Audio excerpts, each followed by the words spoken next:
Alô, amigos que acompanham semanalmente o programa Sustentabilidade, trazendo a informação que educa e que orienta a jornada do cidadão e do empresário. E hoje nós vamos falar para toda a família brasileira sobre um tema muito importante que ganha espaço nos mercados, que são as escolas incubadoras. E para falar sobre isso, o professor Alexandre Berbel, diretor do Colégio Pestalozzi, há 10 anos, educando as pessoas, e há 5 anos abrindo as portas para incubadoras, ou melhor, para parceiros de base tecnológica. Defendeu tese na USP e vai falar sobre esse conteúdo, essa nova vibe que está no mercado. Olá, professor Berbel, grande amigo Alê, tudo bem?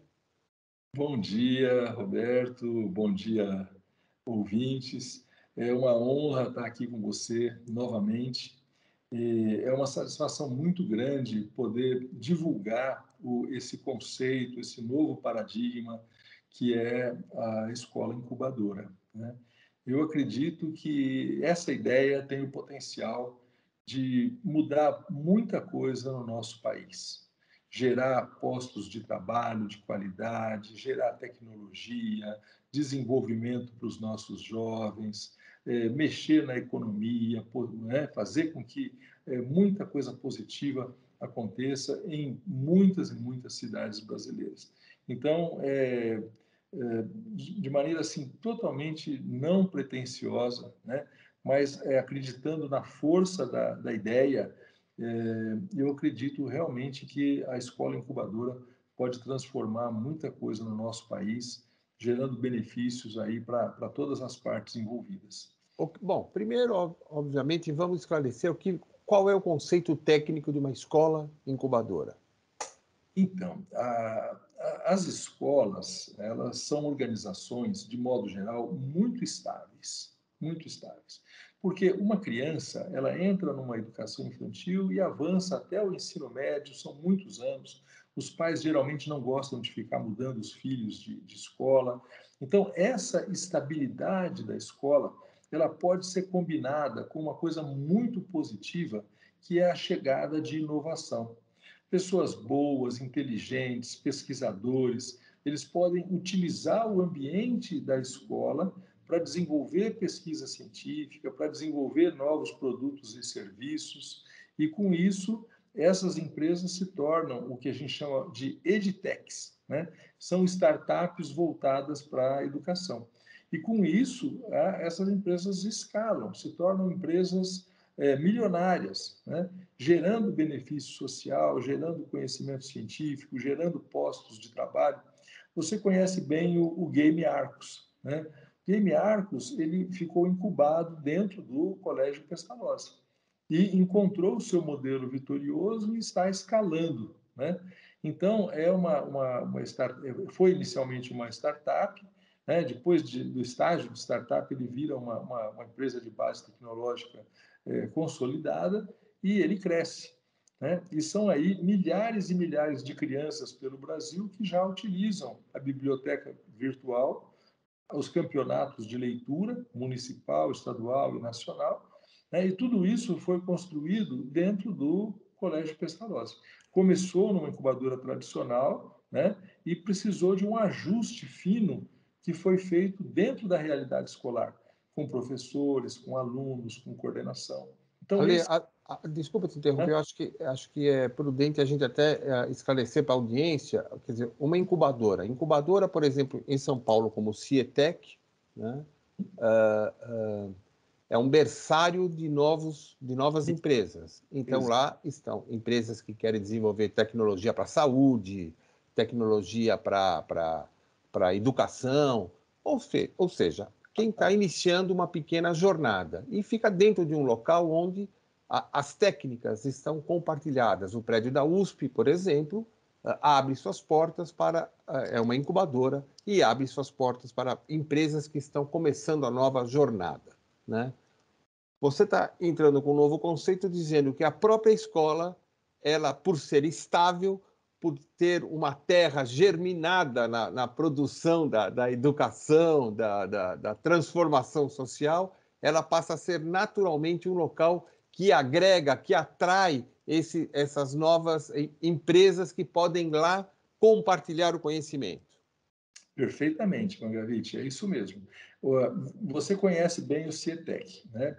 Então, veja o tamanho do prédio, a construção, os equipamentos que existem lá. Para você construir uma incubadora tecnológica, são milhões e milhões de investimento. E tempo, que é uma coisa hoje muito preciosa, são anos e anos de trabalho, né? Se uma escola particular, né, eu estou falando primeiramente das escolas particulares por causa da velocidade de resposta, né, no setor público é bem mais demorado. Então, uma escola particular conhece o conceito de escola incubadora e toma a decisão de fazer uma experiência nessa direção, né? Então, as escolas particulares, e muitas pelo Brasil, possuem estruturas várias vezes superior à de incubadoras renomadas como o CIETEC, sem desmerecer. Eu não vou citar nome de colégio, mas há muitos colégios com estruturas assim fabulosas, né?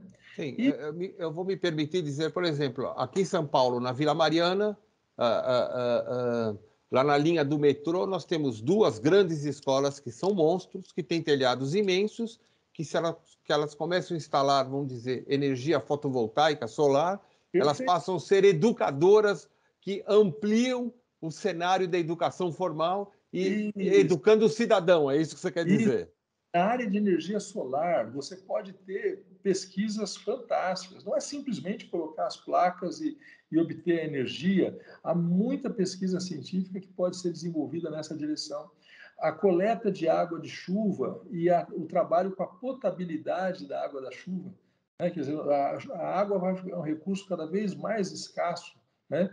Então, as escolas podem desenvolver estudos sobre potabilidade com seus alunos, com seus professores de química, com pais e mães que são engenheiros químicos, farmacêuticos. Então, olha que riqueza você pode Sim, ter para dentro da escola com um tema importantíssimo que é a água, né? é interessante que você está me fazendo refletir o seguinte, né, Ale?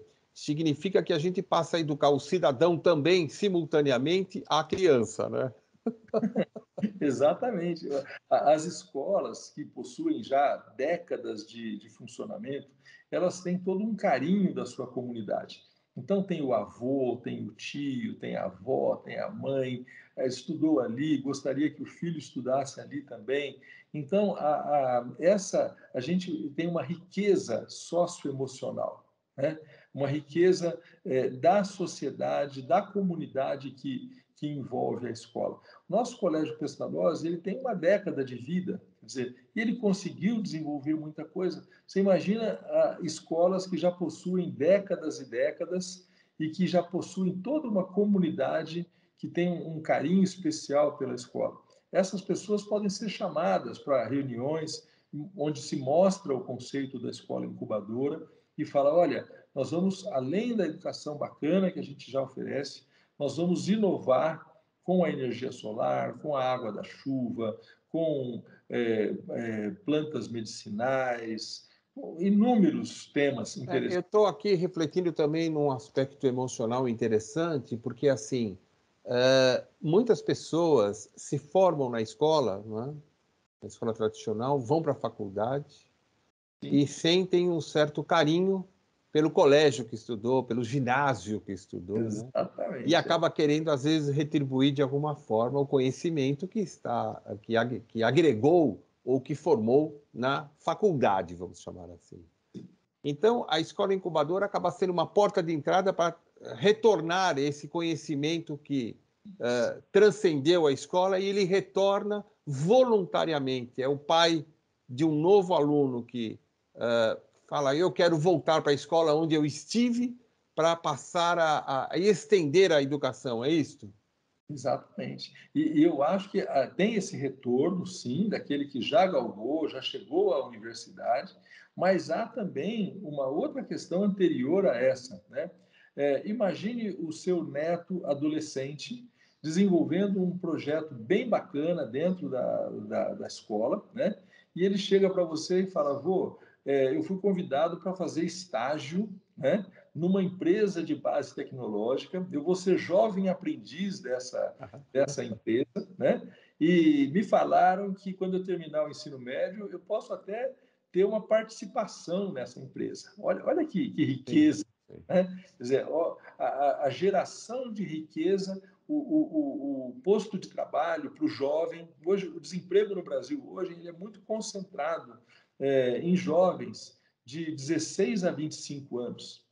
Então, se você tem a escola incubadora para o empreendedor tecnológico, aquele jovem trabalhado ali, ele se torna uma pessoa muito valiosa para a empresa. E para o jovem é uma grande experiência que vai permitir que ele se coloque no mercado de trabalho de maneira privilegiada, né? Então, a escola incubadora ela pode trazer muitos benefícios, né? Acaba Ela, sendo um braço do empreendedorismo, né? e Já na mais tenra idade, né? E eu vou te contar o que ela tem que fazer.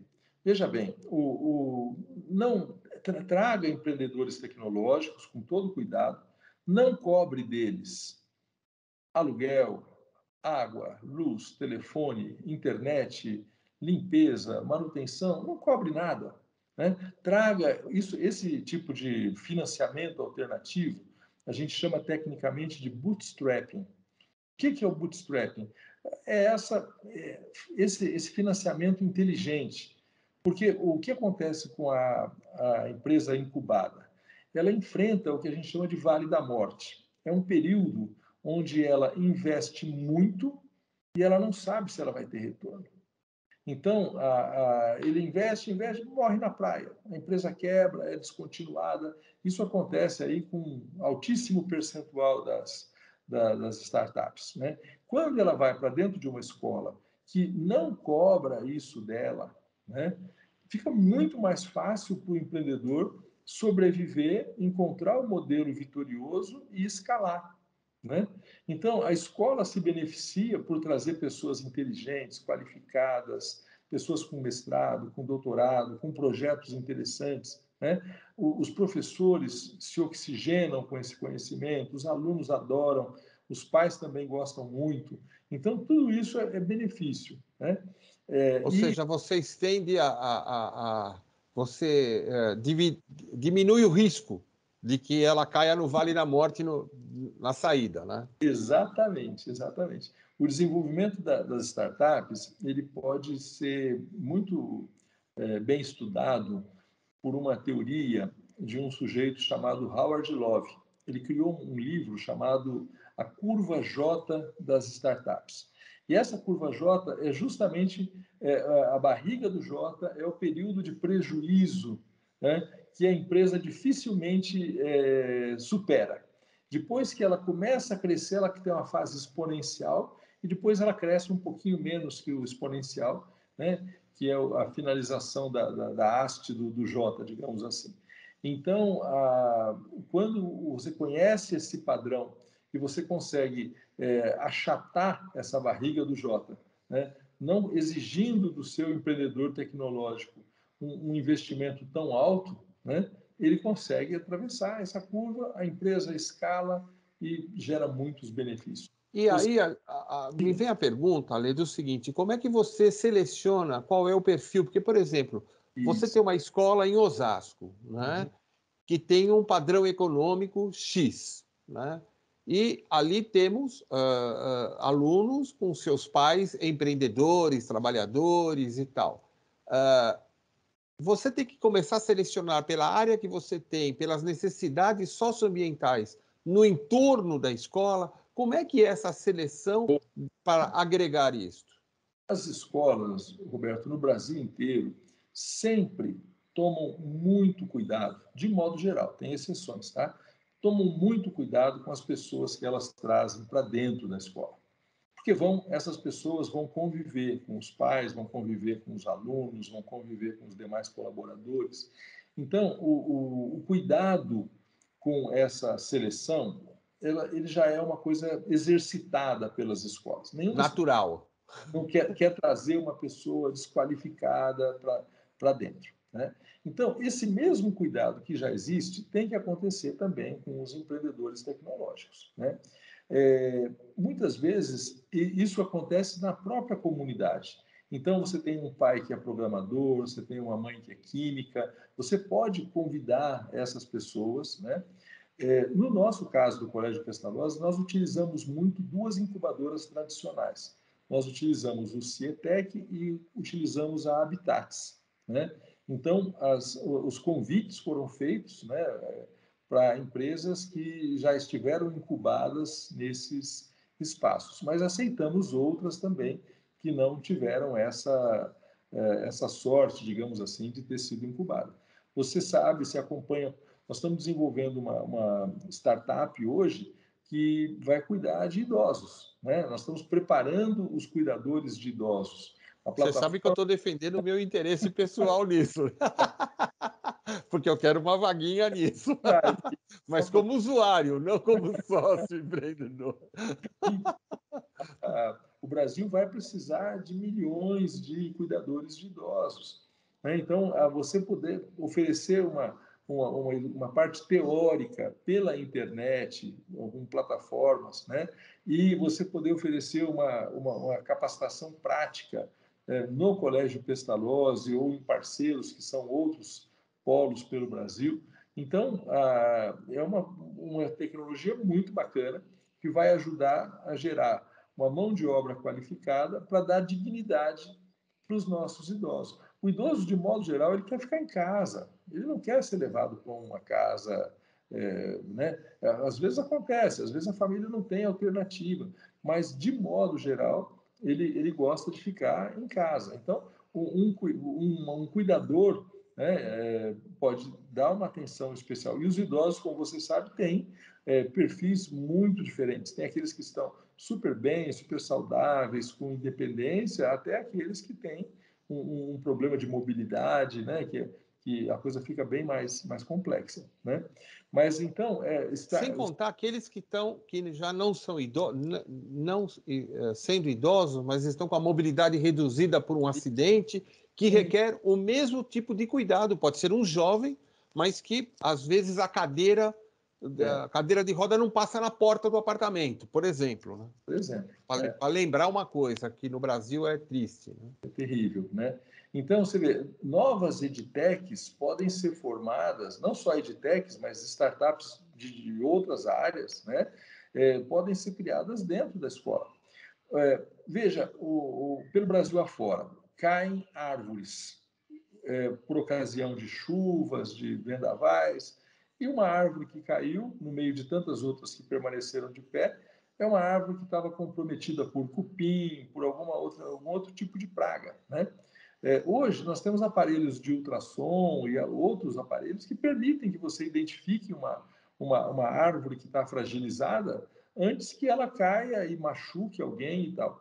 Há escolas que possuem muitas árvores. Por que os alunos não podem, com o auxílio de um professor, de um agrônomo, né, estudar essa árvore, gerar uma tecnologia para um diagnóstico, né, para você poder prevenir o problema, Ou prevenir... seja, você forma uma empresa e, ao mesmo tempo, educa o aluno e, eventualmente, descobre um caminho natural. Um caminho, Sim, exatamente. sim, sim. Então, Interessante. onde houver uma dor, veja, a aprendizagem da matemática. O Brasil fica muito atrasado em ciência e tecnologia por não ter uma formação boa em matemática para os seus alunos, né?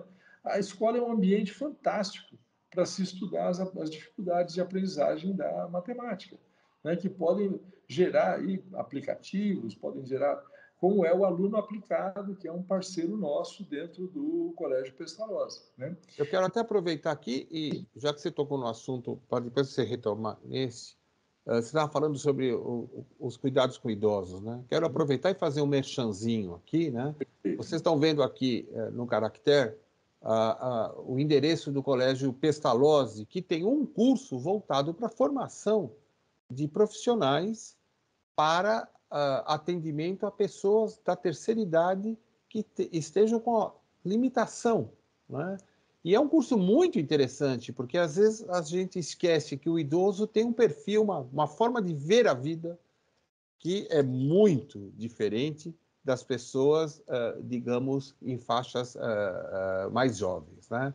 E recomendo esse curso porque a gente acaba aprendendo um pouco a ser um ser humano melhor também, né? Quer dizer, você desenvolve aptidões e gera oportunidades. Então, fica aqui o meu recado para quem se interessar.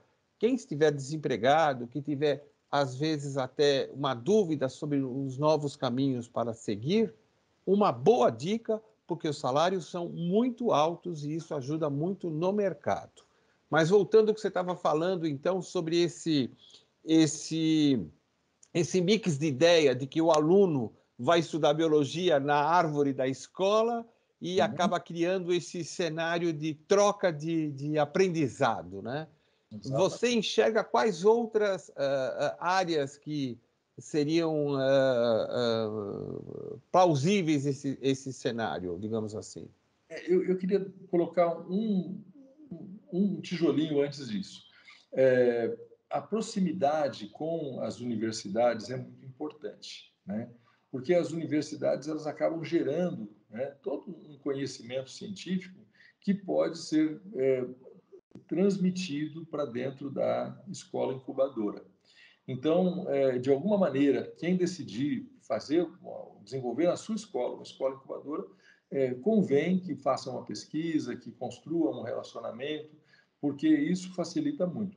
E quando você faz um curso, isso aconteceu comigo, né? Eu fiz o doutorado na FEA, aqui na USP, você percebe colegas de turma que são pessoas muito especiais. Então, você pode fazer convites. Aquilo que você me perguntou sobre o processo de seleção, né? O networking ele é muito importante. Você percebe na sala, pelos colegas, pelas amizades e tal, quem são pessoas muito diferenciadas e que você pode fazer um convite para que conheça aí a sua escola. Então, o entrosamento da escola incubadora com locais onde é gerado conhecimento científico é uma coisa muito importante para que o trabalho avance, né? E você havia perguntado sobre... Não, porque você, assim, na verdade, então, o seu doutorado, o seu estudo com relação a isso, criou uma certa dinâmica de você avaliar e ter uma forma sistêmica de inserir a formação ou a transformação de uma escola numa escola incubadora. Quer dizer, existe uma métrica para isso, então.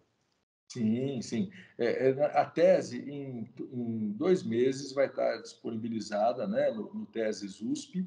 Qualquer pessoa no Brasil inteiro poderá fazer o download. Ainda precisamos de alguns ajustes que a banca examinadora recomendou, então a gente tem um tempinho para fazer esses ajustes e o mais rápido possível disponibilizar. Foi uma tese escrita com uma preocupação didática, um texto bem suave, bem gostoso, fácil de entender. Não é uma tese como tantas outras, sem desmerecer, mas com um linguajar muito técnico e que faz com que um leitor comum não consiga acompanhar. Não é? Foi uma tese escrita para que qualquer pessoa possa lê-la e compreender o desenvolvimento da escola incubadora. Você tem um exemplo de sucesso muito grande que é o Game Arcos, né? Sim. Fala um pouquinho sobre essa experiência do Game Arcos, o que vem a ser. Então, o Game Arcos, ele procura resolver uma dor social muito grande, que é o problema da alfabetização e do letramento, né? A criança, ela muitas vezes passa 5 anos, 6 anos dentro de uma escola e não aprende a ler. Então, o básico para qualquer profissão, para qualquer coisa, é a leitura. E a gente percebe que essa criança que atravessou esse período, ela vai para um outro, empurrada muitas vezes, sem um conhecimento adequado, ela vai para o chamado Fundamental 2, que já não é mais um ciclo alfabetizador. Então, foi empurrada, sem conhecimento, sem competência em leitura. Aí ela completa o Fundamental 2 também da mesma forma, né? Isso é um problema nacional. Entra governo, sai governo, e não se resolve isso. Chega ao ensino médio com grandes dificuldades, muitas vezes vai para a faculdade com uma grande dificuldade de leitura e interpretação de texto. E o que fazer, né? Então, o Game Arcos ele se propõe a oferecer, primeiramente, uma biblioteca digital, né? São mais de 2.000 livros digitais que qualquer criança, qualquer família pode abrir num celular, num tablet, num computador. Não basta só a biblioteca, porque há várias bibliotecas disponíveis na internet, mas ele traz uma gamificação, ele traz campeonatos municipais, estaduais e nacional de leitura. E esse campeonato, Roberto, ele é lúdico, ele é um campeonato para a criança ficar com autoestima elevada. Então, ele é todo preparado para que a criança possa ganhar uma medalha, ganhar um certificado. Os grupos são A construídos partir da leitura de livros. a leitura de livros. Então, ele lê um livro, ele entra na plataforma, responde questõezinhas que favorecem a compreensão do livro e ele ganha pontos com isso. É a chamada gamificação. Então, quando ele ganha esses pontos, a gente passa a ter uma competição sadia entre os alunos que É estão como as ali. faixas do judô. Sai da faixa branca, vai para amarela, tal, vai subindo. Exatamente. A gente tem essa metáfora das artes Sim. marciais, e essa criança, então, um leitor faixa amarela vai competir com um leitor faixa amarela. E são grupinhos de 200 alunos, então ele fica feliz com os resultados dele. Né? E como assim, nós estamos chegando já no final do nosso tempo, Perfeito. você há 10 anos, há 5, 6 anos, você tem isso dentro do Colégio Pestalozzi. Quais são os resultados dentro da escola? A quantidade de Então, livros que cada aluno lê?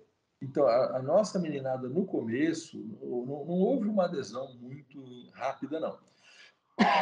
Depois, os professores começaram a intensificar, valorizar, estimular, e esse número de alunos, esse número de livros lidos por mês, saltou aí de 1 para 5, 1 para 6 livros por mês. Então, há crianças, Roberto, que conseguem ler um livro a cada 2 dias. Elas pegam um gosto pela leitura, mesmo porque um livro infantil, muitas vezes, ele demanda poucas horas de Sim, leitura. Né? sim, sim. Então, o fato das crianças brasileiras lerem um livro por mês, em média, isso é muito pouco, muito pouco. Isso aí pode corresponder a meia hora de leitura por mês, que é muito pouco. Eu Então, entrevistei alguns alunos seus e alguns leram mais de uma centena de livros em um ano, né? É uma é coisa espetacular, né? espetacular, é isso mesmo. Nós temos uma ex-aluna, né? Na verdade, ela jogou o game Arcos, não é aluna do Colégio Pestalozzi, não foi, mas que ela já lançou livro na Bienal e está lançando Olha, livro, se tornou uma escritora. Né? Ela chegou a ler, no histórico de leitura dela, chegou a constar 1.500 livros. loucura. Bom, nós estamos chegando, infelizmente, no final do programa. Então, aqui também tem o endereço do Game Arcos para você que quer. Lembrando que ele é indicado para crianças na faixa entre 5 a 13 anos, né? Então, as Mas perguntas estão lá lindo, viu, Paulo? disponíveis para que o aluno, para que seu netinho, seu filho, seu sobrinho possa. E custa, eu vou dizer o seguinte, por ano, aquilo que você gasta de refrigerante talvez por semana. Então, troque o refrigerante, que às vezes tem excesso de açúcar, por uma quantidade de livros mais adequada para o seu filho. Ale, muito obrigado pela entrevista, tá? É sempre muito enriquecedor conversar com você. Robert, eu queria pedir uma última colocação, né?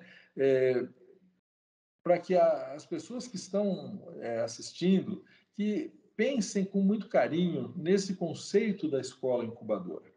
Uma escola de educação básica brasileira, convencional, ela ganha muito quando ela se permite respirar novas tecnologias, trazer gente qualificada, gente boa, gente competente, que vai contribuir com o processo pedagógico da escola, vai contribuir com o desenvolvimento de novas atividades. Então, há uma riqueza muito grande aí. Então, como é um paradigma novo, como é um modelo mental novo, é muito difícil, né, de ser mudado, aquilo que a gente sempre fez a vida inteira.